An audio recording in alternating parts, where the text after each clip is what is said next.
तो चलिए आज मैं आपको बताती हूँ कि हमारे पोषण ट्रैकर का नया वर्जन 24.9.4 आ गया है। तो आप सभी से अपडेट कर लें। अपडेट करने के लिए आप गूगल प्ले स्टोर पर जाएं और वहां पर सर्च में पोषण ट्रैकर लिखें और आप देखेंगे कि आपको यहाँ पर अपडेट दिखेगा। तो आप यहाँ से इसे अपडेट कर लें और आप देखेंगे कि अभी ये अपडेट हो रहा है।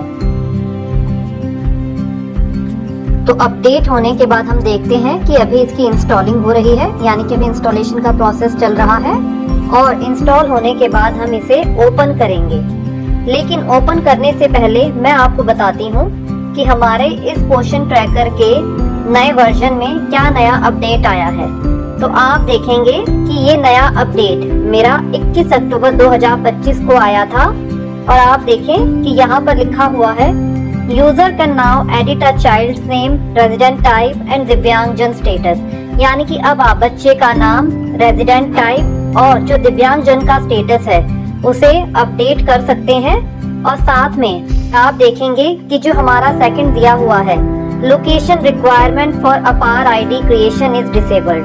यानी कि जब आप बच्चों की अपार आईडी बनाते थे तो वहां पर लोकेशन का ऑन होना कंपलसरी था, लेकिन अब उस फीचर को हटा दिया गया है। यानी कि अपार आईडी बनाते समय अब यदि आपकी लोकेशन ऑन नहीं होगी तो भी आप अपार आईडी बना सकते हैं। तो चलिए हम बैक जाते हैं और बैक जाने के बाद अब हम पोषण ट्रैकर को ओपन करते हैं। ओपन करने के लिए हम यहाँ पर जाएंगे, I am an anganwadi worker. यहाँ पर जाने के बाद आप यहाँ पर लॉगिन करेंगे और अब आप देखेंगे कि आपको यहाँ पर वर्जन भी दिखाई दे रहा है 24.9.4। तो आप यहाँ से लॉगिन करें और लॉगिन करने के लिए आप यहाँ पर यूजर नेम और पासवर्ड डालें। तो चलिए हम यूजर नेम और पासवर्ड डालते हैं। हमने यूजर नेम और पासवर्ड डाल दिया है। अब हम साइन इन करते हैं और आप देखेंगे कि अभी यहाँ पर प्रोसेसिंग चल रही है। तो हम यहाँ पर बेनिफिशरीज पर जाते हैं और बेनिफिशरीज पर जाने के बाद हम यहाँ पर कोई भी बेनिफिशरी सिलेक्ट कर लेते हैं। जैसे हम यहाँ 6 मंथ to 3 ईयर में जाते हैं और यहाँ पर जाने के बाद हमारे ये पहले ही बच्चे हैं, हम इनको सिलेक्ट कर लेते हैं। और यहाँ पर जाने के बाद आप देखेंगे कि हमारे पास यहाँ पर एडिट का ऑप्शन आ रहा है। तो आप यहाँ से बच्चे का नाम अपनी लोकल लैंग्वेज में लिख सकते हैं। तो हमने बच्चे का नाम लिख दिया है, आप इसे सबमिट कर दें और आप देखेंगे कि ये नाम बच्चे की प्रोफाइल में थोड़ी देर के बाद रिफ्लेक्ट होने लग जाएगा। तो हम यहाँ से डन करते हैं और डन करने के बाद आप देखेंगे कि यहाँ पर रेजिडेंस टाइप में यहाँ पर टेम्परेरी है। तो आप चाहें तो इसे चेंज भी कर सकते हैं। चेंज करने के लिए आप यहाँ पर जो एरो दिया हुआ है इस पर जाएंगे। रेजिडेंस टाइप को चेंज करने के लिए यहाँ पर टेम्परेरी और परमानेंट है।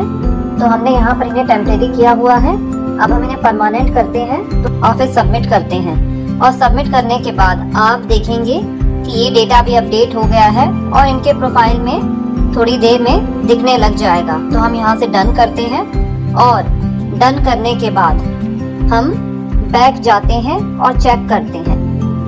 बैक जाने के बाद हम फिर से यहाँ पर जाते हैं और आप देखेंगे कि ये अभी हमने इनका नाम चेंज किया था, यानी नेम इन लोकल लैंग्वेज हमने इनका नाम आरव किया था हिंदी में। आप देखेंगे कि ये नाम यहाँ पर रिफ्लेक्ट हो गया है और हमने इनका रेजिडेंस टाइप भी चेंज किया था। तो उसके लिए आप फिर से यहाँ पर जाएंगे और अब आप देखेंगे कि यहाँ पर ये परमानेंट हो गया है। तो एक अपडेट तो हमारा ये आया है। हम बैक जाते हैं और साथ ही आप देखेंगे कि प्रोफाइल में हमारा एक अपडेट हुआ है। यदि आप किसी का दिव्यांगता स्टेटस चेंज करना चाहते हैं, जैसे हमारा यहाँ पर है चाइल्ड डिक्लेयर दिव्यांगजन, ये नो है। यदि बच्चा दिव्यांगजन है और आप उनका स्टेटस चेंज करना चाहते हैं तो आप यहाँ से एडिट पर जाएंगे और यहाँ पर यस करेंगे और यस करने के बाद आपको यहाँ पर स्पेसिफाई करना पड़ेगा कि बच्चे की दिव्यांगता किस टाइप की है, यानी मूवमेंट की, चलने फिरने में दिक्कत है, मेंटल यानी कि दिमागी है, सीइंग यानी कि देखने में कोई प्रॉब्लम है, हियरिंग यानी कि सुनने में कोई दिक्कत है, और फिर है स्पीकिंग। तो आप इनमें से किसी एक को सिलेक्ट करेंगे और आपको यहाँ पर ये UDID नंबर है। UDID नंबर होता है, UDID यूनिक डिसेबिलिटी आईडी होती है। ये 18 डिजिट का एक नंबर होता है जो भारत सरकार द्वारा PWD यानी पर्सन विद डिसेबिलिटीज को अलॉट किया जाता है। तो आप ये नंबर डालने के बाद फिर इसे सबमिट कर देंगे। तो चलिए फिलहाल मैं बैक जाती हूँ। हम यहाँ से बैक जाते हैं और बैक जाने के बाद एक नया अपडेट और आया है, लेकिन उसके लिए आपको जो हमारे 3 से 6 वर्ष के बच्चे हैं उनमें जाना पड़ेगा। तो चलिए मैं यहाँ पर 3 to 6 ईयर में जाती हूँ और यहाँ पर जाने के बाद मैं यहाँ पर कोई भी एक बच्चा सिलेक्ट कर लेती हूँ। जैसे मैं यहाँ पर ये सेकंड बच्चे हैं अमन, इनको सिलेक्ट करती हूँ और इनको सिलेक्ट करने के बाद आप देखेंगे कि यहाँ पर एक और नया अपडेट ऐड हुआ है। आप यहाँ पर देखेंगे कि चाइल्ड गोइंग टू, तो आप यहाँ से इसे अपडेट कर सकते हैं। तो हम यहाँ पर जो ये पेंसिल का आइकन बना हुआ है एडिट का, इस पर जाएंगे और इस पर जाने के बाद तो आप देखेंगे कि ये बच्चा आंगनवाड़ी सेंटर में आता है, तो इसीलिए हमारा ये आंगनवाड़ी सेंटर पर ही सिलेक्ट है। यदि ये बच्चा स्कूल जाता है तो हम यहाँ स्कूल पर सिलेक्ट करेंगे और यहाँ से इसे सबमिट कर देंगे। तो फिलहाल हम इसे आंगनवाड़ी पर ही रहने देते हैं और यहाँ से बैक जाते हैं। और बैक जाने के बाद आप देखेंगे कि यहाँ से भी हम बच्चे का रेजिडेंट टाइप यानी कि परमानेंट है या टेम्परेरी वो भी चेंज कर सकते हैं। परमानेंट है तो परमानेंट, टेम्परेरी है तो टेम्परेरी। इसके अलावा यहाँ पर जो दिव्यांगजन स्टेटस है आप उसे भी यहाँ से चेंज कर सकते हैं। यदि बच्चा दिव्यांगजन है तो आप यहाँ पर यस करेंगे और यस करने के बाद आप बच्चे की दिव्यांगता सिलेक्ट करेंगे, जिस टाइप की बच्चे की दिव्यांगता होगी। और यहाँ पर आपको UDID नंबर डालना अनिवार्य है। तो चलिए फिलहाल हम बैक जाते हैं। साथ ही यदि आप किसी बच्चे का नाम चेंज करना चाहते हैं तो वो भी आप बहुत ही आसानी से चेंज कर सकते हैं। तो इसके लिए मैं चिल्ड्रन 0 to 6 मंथ में जाती हूँ। यहाँ पर जाने के बाद आप देखेंगे कि हमने यहाँ पर बच्चे को बेबी 1 ऑफ नन्ही और बेबी 1 ऑफ एष्टा के नाम से सेव किया हुआ है। यानी हमने बच्चे को माता के नाम से सेव किया हुआ है कि ये इनका पहला बच्चा है या दूसरा बच्चा है। तो अब बच्चे का नाम भी रख दिया गया है। तो चेंज करने के लिए हम यहाँ पर जाएंगे और यहाँ पर जाने के बाद आप देखेंगे कि यहाँ पर बेबी 1 ऑफ एष्टा के सामने हमारा एडिट का ऑप्शन है। तो हम यहाँ से इस एडिट के ऑप्शन पर जाएंगे और ऑप्शन पर जाने के बाद हम यहाँ पर बच्चे का नाम डाल देंगे। बच्चे का नाम लिखने के बाद हम इसे सबमिट करेंगे। सबमिट करने के बाद आप देखेंगे कि हमारी डिटेल्स अपडेट हो गई हैं और हमें अभी थोड़ी ही देर में इनके प्रोफाइल में ये रिफ्लेक्ट भी हो जाएगा। तो हम यहाँ से डन करते हैं। तो आप देख सकते हैं कि हमने 0 to 6 मंथ में जो हमारे ये बच्चे हैं इनका नाम चेंज किया है। पहले ये बच्चा बेबी 1 ऑफ एष्टा के नाम से फीड था, हमने इनका नाम चेंज कर दिया। तो आप देखेंगे कि वो यहाँ पर साथ ही साथ रिफ्लेक्ट होने लग गया है। अब मैं आपको एक और चेंज के बारे में बताती हूँ और वो चेंज हमारा है अपार आईडी से संबंधित।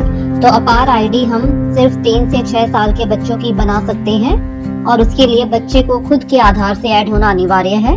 तो चलिए मैं यहाँ पर 3 to 6 ईयर में जाती हूँ और यहाँ पर जाने के बाद मैं हमारे एक बच्चे हैं इनका सिलेक्ट करती हूँ। तो हमारे यहाँ पर एक बच्चे हैं ये अनुज मदेशिया। तो हम यहाँ पर 3 डॉट्स पर जाते हैं और यहाँ पर जाने के बाद हम यहाँ पर क्रिएट रिट्रीव अपार आईडी पर जाते हैं और यहाँ पर जाने के बाद जो हमारे पास यहाँ पर ये अपडेट ऐड हुआ है वो ये है कि पहले अपार आईडी बनाने के लिए लोकेशन का अपडेट होना अनिवार्य था, लेकिन अब ऐसा जरूरी नहीं है। यानी कि यदि अब आपकी लोकेशन डिसेबल्ड है तो भी आप अपार आईडी बना सकते हैं। तो अपार आईडी बनाने के लिए हम यहाँ पर इसे टिक करते हैं और टिक करने के बाद हम यहाँ पर रिलेशनशिप विद चाइल्ड, यहाँ से हम मदर फादर गार्जियन किसी को भी सिलेक्ट कर लेते हैं।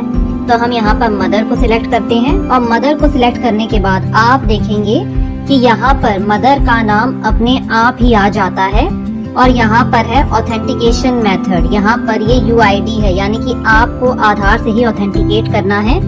यहाँ पर ऑथेंटिकेशन ID नंबर का मतलब है यहाँ पर आपको जो आपने सिलेक्ट किए हैं, यानी कि आपने यहाँ पर मदर सिलेक्ट की है तो आप यहाँ पर मदर का ही आधार नंबर डालेंगे।